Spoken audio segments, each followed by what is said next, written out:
कोल्हापूरमधून एक भयंकर घटना सध्या समोर येतेय। येथील राधानगरी येथील शेतकरी दत्तात्रय ईश्वर पाटील हे आपल्या ऊसाच्या शेताला मध्यरात्री पाणी देण्यासाठी गेले असता त्यांच्यासोबत जे काही भयंकर घडलं ते ऐकून तुमच्याही पायाखालची जमीनच सरकेल। शेतकऱ्यासोबत नेमकं काय घडलं ते पाहण्याआधी आपल्या चॅनलला सबस्क्राइब जरूर करा, जेणेकरून अशा प्रकारच्या अपडेट्स या तुमच्यापर्यंत पोहोचत राहतील। घडलेली ही घटना कोल्हापूरमधील राधानगरी इथं घडली आहे।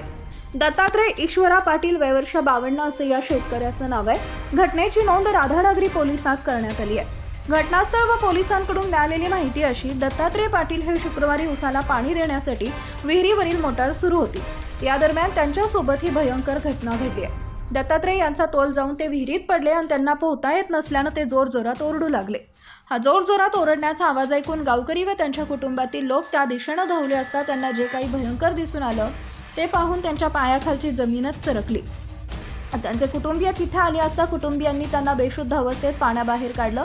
त्यानंतर त्यांना तातडीने सोळांपूर येथील ग्रामीण रुग्णालयात नेण्यात आलं, मात्र उपचारापूर्वीच त्यांचा मृत्यू झाल्याचं डॉक्टरांनी घोषित केले। शवविच्छेदन करून त्यांचा मृतदेह नातेवाईकांच्या ताब्यात देण्यात आला।